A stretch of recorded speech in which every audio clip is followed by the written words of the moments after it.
is Adewale Johnson.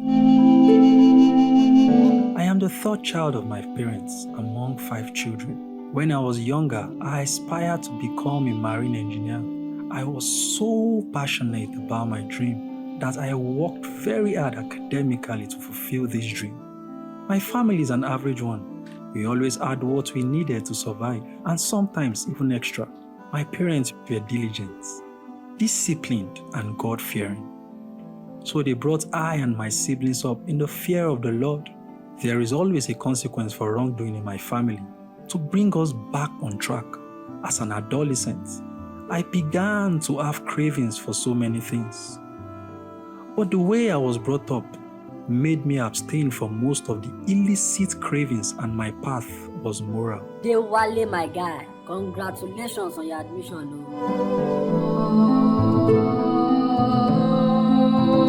I got admission in the University of Lagos, a state in the western part of Nigeria. My dream was coming through. Was this my blessing or my doom? The first few months was boring because I had few friends. But at the end of my first semester, I had some friends and school became interesting, and the campus became my most cherished location. I made all kinds of friends, the good, the bad, and the ugly.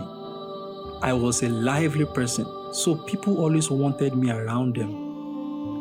Before I could realize myself, I was in the company of some friends who introduced me to my path of doom.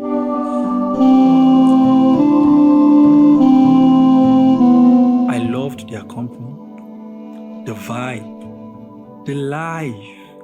I started getting high. Wow, I felt alive. Drinking and smoking became a habit that I could even puff out smoke from my ears.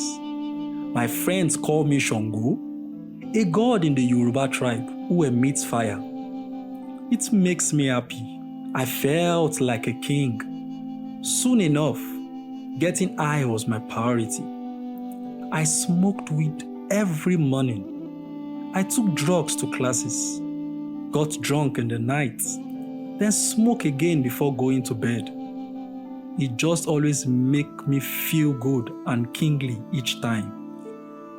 Little did I know, I was not going to be lucky enough to be a drug addict and go scot-free. By the end of my third year second semester, Nemesis caught up with me. With the consequences such as poor performances and growing lame, I never cared because I still feel good within. I never knew I was diminishing. In my first semester 400 level, everyone could see that I was going crazy, except me, because I couldn't stop.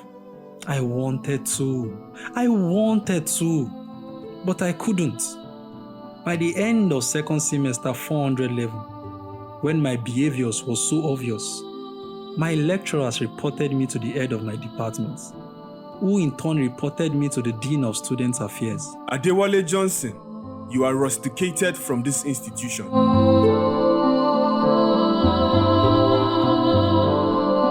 I was later rusticated on the basis of drug dealing and insanity. Me? Insanity? Dreams shattered. Time wasted. I couldn't help it.